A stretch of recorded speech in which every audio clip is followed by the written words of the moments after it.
Hey everybody, it's Justin, your guide into the other side. Today I want to talk about farming in Legends in the Mara Season 1 of the open beta. And one useful tool that I have with regards to, farming and managing all your resources, as well as, getting a good breakdown of your, what you have, your sediment type, etc., and etc. So right off the bat, vessel nesting is going to be important, in Season 1. This would be the first thing you probably do if you have vessels. If you have quotas, obviously you're exempt from this process, but, whether you have an enchanter, a farmer, or a hunter, you're going to need to stick it on an Otherdeed, and it's going to spit out a Mara over a period of time. So why are Maras important? Maras are important because they are the workers that you're going to need to utilize in order to either fight Shattered or farm resources or sediment fragments, right? And you're as a farmer, you're going to need to keep an eye on your environment tier, because your environment tier dictates how many workers that you have on your deed to get those things that are on your deed, whether those are the sediment fragments or the resources. So what is the one thing that we probably want to farm? I would say it's sediment fragments. This is important because it's going to impact your Kodamara Evolution, but we'll get into that later. There are 5 kinds of sediment fragments. There's biogenic swamps, chemical goos, rainbow atmos, cosmic dream, and infinite expanse. So again, you can see this breakdown. I have this on Otherdex on the side right here. So, my deeds, I have a tier 2 infinite expanse sediment layer. I also have a rainbow atmos tier 2 sediment layer. So these are the things I'm gonna have access to when I am farming on my deeds. And these things are going to be important, if you scroll down, to Mara Evolution. And, they are optional processes of Mara Evolution, but, evolving your Mara into Kodamara, I think, is going to be a deeply personal process that, highly affects its, aesthetic or its ability. We don't necessarily know right now, but I think a lot of people are going to care about that. So, there's probably going to be an open market of buy-sell trading as a farmer, or, I guess whatever you want to do for sediment fragments. So again, Mara Evolution, you're going to need a Mara, you're going to need a Catalyst. Sediments are optional, but personally, I think catalysts are probably going to be used, probably going to be gained or obtained in the fighting aspect. Maybe as a shattered reward, or maybe a leaderboard reward. But we'll see over time. But again, yeah, picking your sediment type on your deed is going to be important. And managing, and seeing what sediment tier it is. The higher the tier, the better the fragment production, and probably the ability to easily upgrade your Mars into Kodamara. So that's going to be important. Keep an eye on that. So additionally, what's the other thing that we can farm?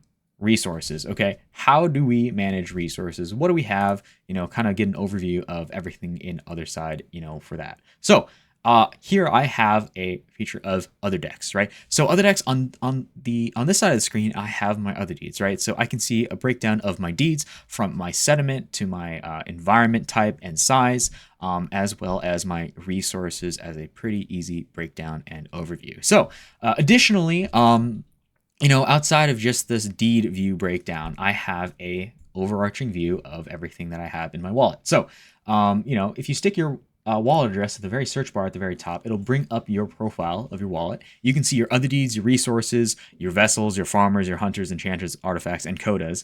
And you can also see your collection progress. And completionists, this is going to suck because some of these resources cost like a lot of ETH. So you'll probably go broke.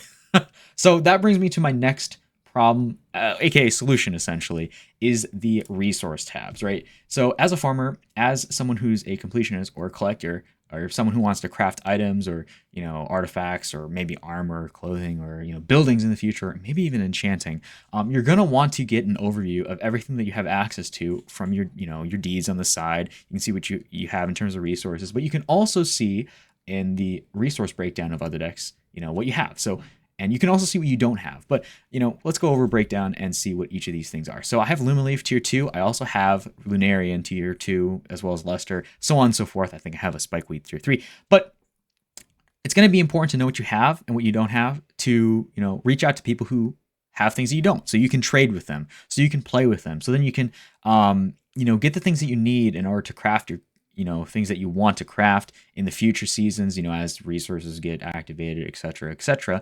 And take advantage of those things, when those comes around. But to really take advantage of the resources that you have, you're going to want to keep an eye on your worker capacity. And your worker capacity can be accessed through your the environment tab, where you can kind of see, hey, I've got one bogland that is, tier 4. So these tier 4, these 4 slots are going to be, allocated towards, hey, it'll be, farming the Rainbow Atmos sediment layer, or it'll be farming, any of the resources that I have here from Luster, Spikeweed, Lunarian, right? And, I have mycelium, so I can put 2 worker slots towards, farmers towards Psychosilic, Lumaleaf, Oblivion, or whatever is on my land, right? So, I can track that with, environment type. So again, there's also sediment types as well, but there's only 5. So, I mean, it's not really that big a deal to take a look at this. But you can also see a breakdown of your sediment types and tiers. You can also see your artifacts as well. I don't have any artifacts. And then you can also see whether you have codas or not. I'm codaless, and we're not going to talk about that. But essentially, Otherdex is a great way to take a look at everything that you have, from your deeds to your hunters and your codas, how much of the collection progress that you have, especially if you're a farmer looking to buy, sell, trade, and manage your resources in the game. And additionally, there's a nice little map that gets generated for if you want to, show off on Twitter or X or wherever you want to show off that all your deeds and where you are in the other side. But honestly, that's all I got for you today. Definitely like and subscribe if you found anything interesting or intriguing, especially if you're a farmer looking to manage your resources and take advantage of all the information that you have in the other side. So again, you can always find these resources in the description. Definitely like and subscribe. I'm always on Twitter and Discord as well. Yeah, you can always send me a DM or ask me any questions. So I'm going to sign off. I'll see you guys in the next one. Peace. See ya.